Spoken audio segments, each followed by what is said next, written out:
A very good evening. You're watching India Today Go Live on social media. I'm Nabila Jamal. As usual, would bring you the top news of the day. Let me start with the IT raids on some Bollywood celebrities, including Taapsee Pannu and Anurag Kashyap. In fact, inside details suggest that there has been prima facie some tax evasion, which the Income Tax Department has found, to which why they've now raided the residences and offices. In fact, Taapsee and Anurag Kashyap have been grilled for multiple hours for 2 days. Today is the third straight day. It appears that they have not been grilled today, but searches and raids are still on at their properties. Now, for whatever little information that we know, we understand that Taapsee Pannu, information suggesting that she could have evaded close to 25 crore rupees in tax. They claim that unaccounted for money and cash receipts worth 5 crore rupees has been detected as well. That's what the income tax says. The income tax sources also say that actors' endorsement deals are also currently under scanner, and all the film signing amount worth crores is also under probe. While we're also looking at officials now of the income tax, looking at Taapsee Pannu's attempts to delete some data from her home. Searches are on still at her properties. Now, these are all, of course, reports suggesting tax evasion. Now, only unless and until they actually evaluate the properties, assets, will they be able to understand how much of wealth, ill-gotten wealth, has been amassed. Now, we're looking at Anurag Kashyap on the other hand.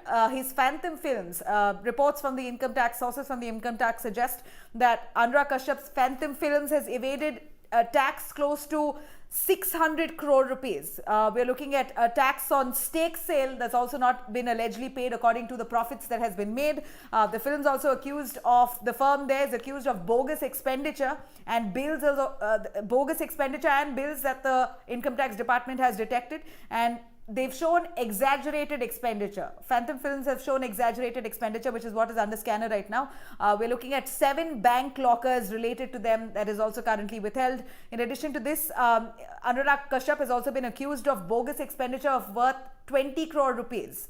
Now, Income Tax Department says that undervaluation of phantom shares transaction, undervaluation of the shares of phantom firm, up to 350 crore rupees has been detected. So, phantom officials are also unable to explain 300 crore rupees discrepancy that's made. In fact, mobile data has also been deleted after the NCB began a crackdown on Sushant Singh Rajput drug case. It eventually led to several Bollywood celebrities being probed. So here there's some talk about some mobile data that's also been allegedly deleted off after the NCB began its probe. So these are the allegations. Again, let me tell you, these are source-based information. When I say source-based, of course, we're looking at income tax department sources, top-level sources giving out this kind of information. We had a press statement as well coming out, the income tax department actually mentioning certain specific details here. So going by that, these are the allegations here. In fact, today Taapsee Pannu's boyfriend,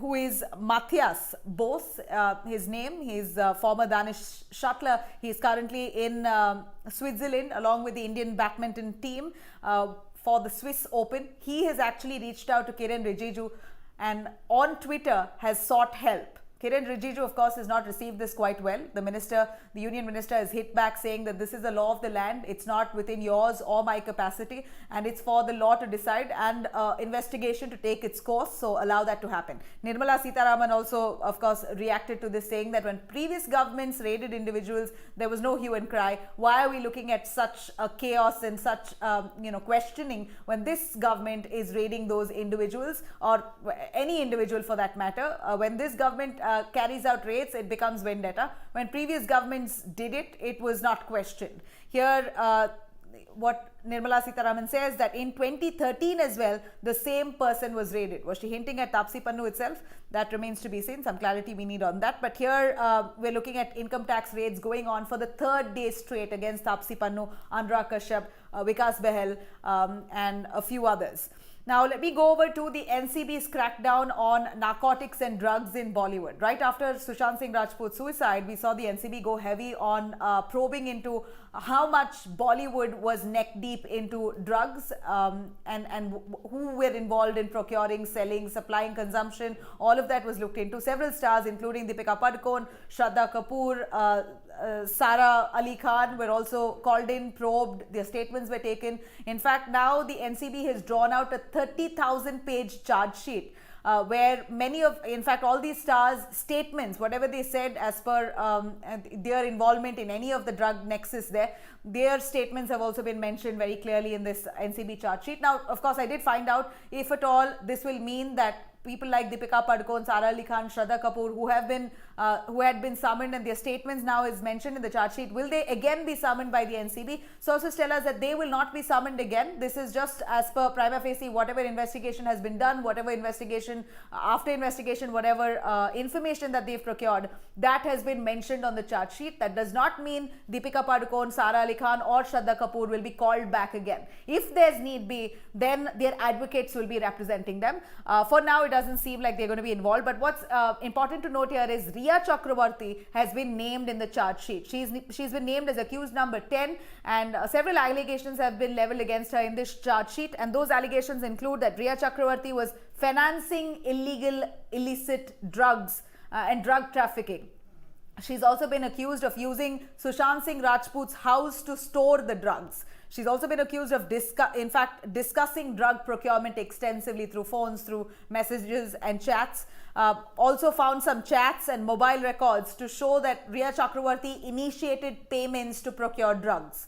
Also showing that she knew very well of drugs for Sushant Singh Rajput. She knew very well that Sushant was consuming drugs. She was even helping him procure it, and also had full knowledge of her brother's drug deals. Shouvik Chakraborty has also now been named in the charge sheet, and all that Shouvik carried out, the drug deals that he carried out, Rhea Chakraborty was privy to it. So here the allegations that Rhea Chakraborty has been completely neck deep in this nexus, and she knew very well exactly procurement, consumption, and trafficking. That's also one of the charges here against her, that she was involved in all these three at different various levels. So remember, Rhea has already served almost 1 month in prison.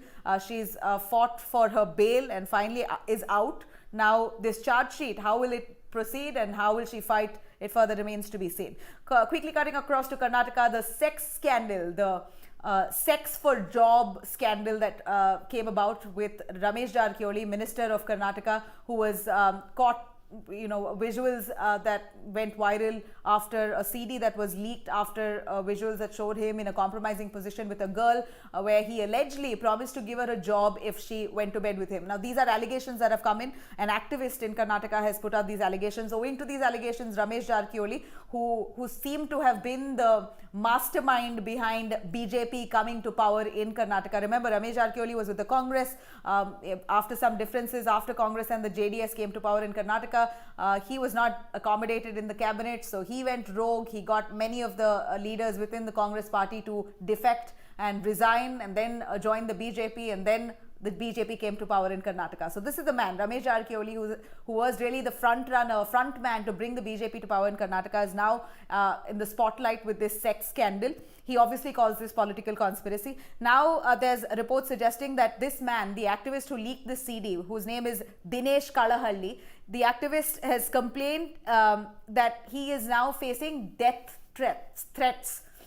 He is citing death threats and has now refused to meet with the police. He says that he is not going to come forward to file a complaint with the police because he is receiving death threats left, right and center, and therefore he wants to stay away from it. But this is a social activist who came out and leaked the CD saying this is absolute, it's a crime that Ramesh Jarkioli is luring women to sleep with him while he promises jobs to them. Now this is of course an allegation, and the CD is of course leaked now. Whether it's proven true or not, only investigations will say, but Ramesh Jarkioli himself has been honorable enough to actually resign until investigations are complete. So that's to be noted there.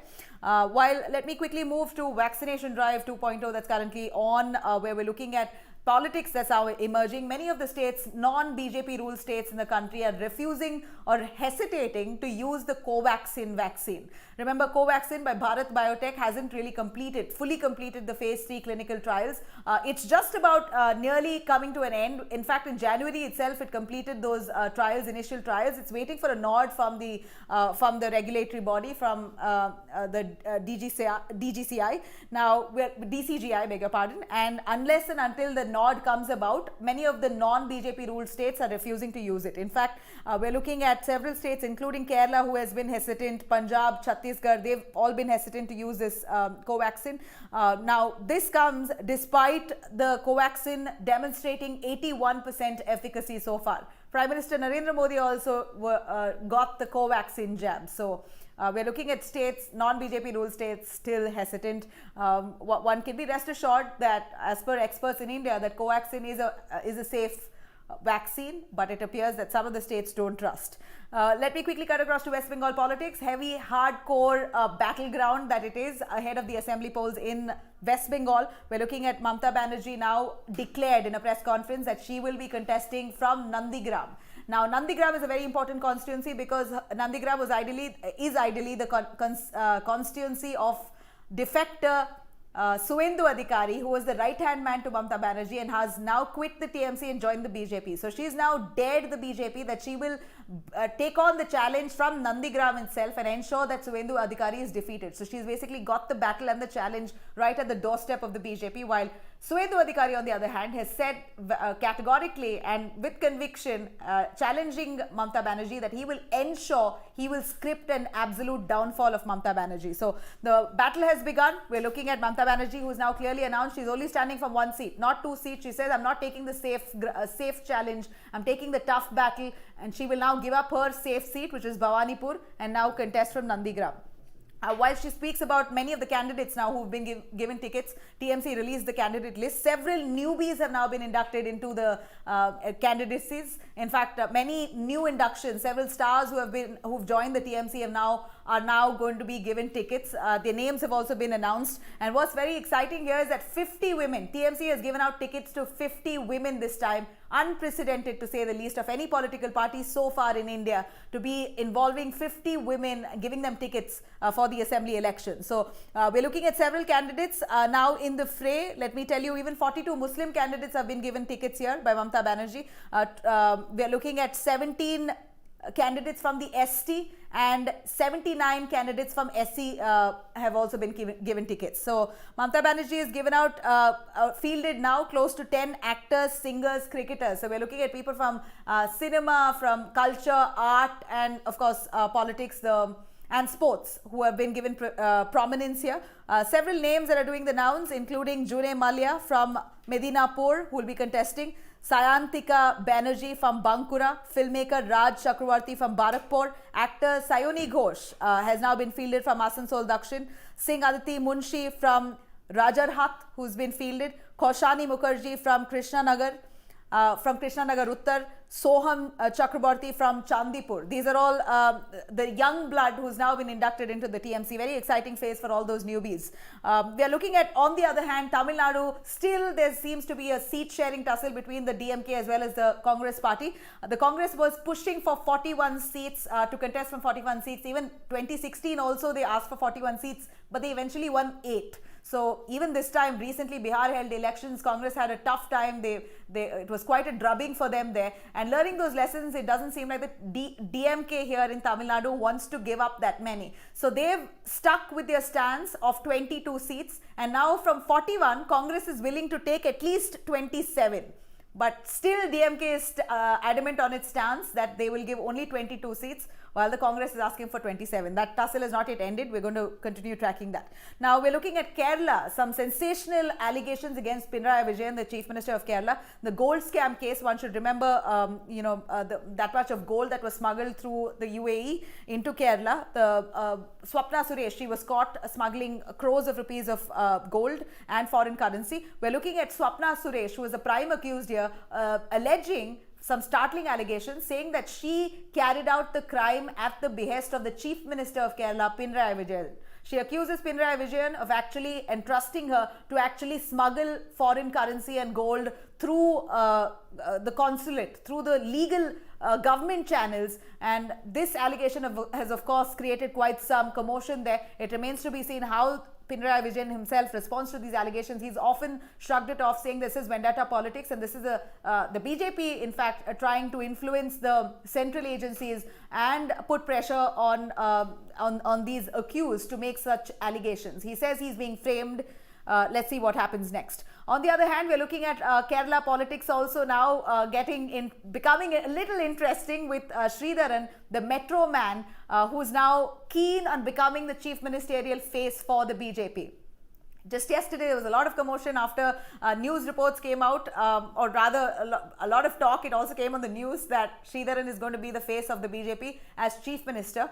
Now Sridharan has come out to say that I never said that I am the face of the chief ministerial face of the BJP. I just said that this is what I hope to be. It's for the BJP to decide. So initially yesterday it said reports came out that BJP has decided and announced already, but now it seems like Sridharan has gone back saying I never said it. It is just Now of course there are many leaders within the BJP who've so long been part of the BJP and fought a lonely battle in Kerala, so they also deserve a standing here. It appears that now a discussion is still on who's going to be the chief ministerial face for BJP in Kerala. Meanwhile, Rahul Gandhi in Kanyakumari, it's triggered quite some big political fight as he was campaigning in Kanyakumari at a certain college, and he was taking on challenges like a push-up challenge and the Aikido challenge with many of the students there, the student community. So this has not gone down well, with the BJP now slamming Rahul Gandhi, demanding that Rahul be prohibited from campaigning in the state by the Election Commission,